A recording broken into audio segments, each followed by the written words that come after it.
मेरे अंतिम शब्द बुद्ध। आप मानो न मानो, मैं बुद्ध बोल रहा हूं। मुझे अच्छी तरह याद है, मेरी तबीयत बुरी तरह बिगड़ गई थी। मुझे समझ आ ही गया था कि वो मेरी अंतिम सांसें चल रही हैं। उस समय 25 वर्षों से मेरे साथ रह रहा मेरा शिष्य आनंद भी मेरे साथ था। निश्चित ही मेरी ये हालत देख वो बहुत दुखी हो गया था। इधर उसका ये हाल देख मैं आश्चर्यचकित था कि यदि उसे सिर्फ मेरी संभावित मृत्यु से इस कदर दुख पकड़ रहा है, तो फिर उसने जीवन भर मुझसे सीखा क्या? मेरे साथ 25 वर्ष रहने वाले शिष्य तक का यदि दुख से छुटकारा नहीं हुआ है, तो फिर बाकियों ने मुझसे क्या ग्रहण किया होगा? और मजा ये कि अभी मैं इस आश्चर्य से बाहर आया भी नहीं था कि आनंद ने मुझे दूसरे आश्चर्य में डाल दिया। उसने मुझसे पूछा, मुझे ऐसा सत्य दीजिए कि मेरा हमेशा के लिए उद्धार हो जाए।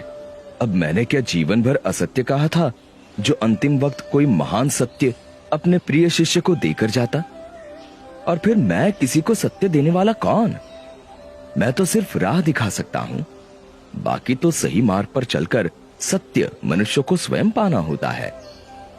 किसी मनुष्य के पास किसी को कुछ देने की या किसी से कुछ छीनने की क्षमता ही कहां होती है। सो मैंने उससे कहा, भाई आनंद, अप्प दीपो भव, यानी अपने दीप स्वयं बनो।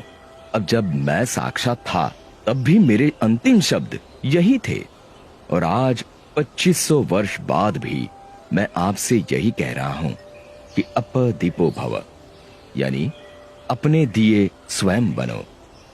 और सच कहूं तो ये मेरे मुख से निकले तमाम शब्दों और व्यवहारों का सार है।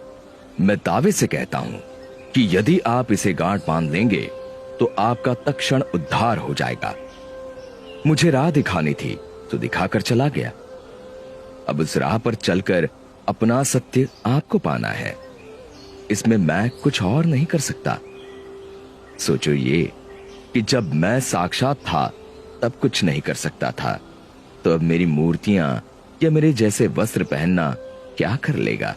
सो इन सब नौटंकियों से छूटो और स्वयं को भ्रम में डालने से बचो। सीधे सीधे मेरे बताए मार्ग पर चलकर अपने जीवन का सत्य खोजने में लग जाओ। विश्वास जानो कि अपने द्वारा अपना उद्धार करने के अलावा तुम्हारे पास अन्य कोई मार्ग नहीं। आपको अपना दीप बनकर अपने को रोशन स्वयं ही करना पड़ेगा।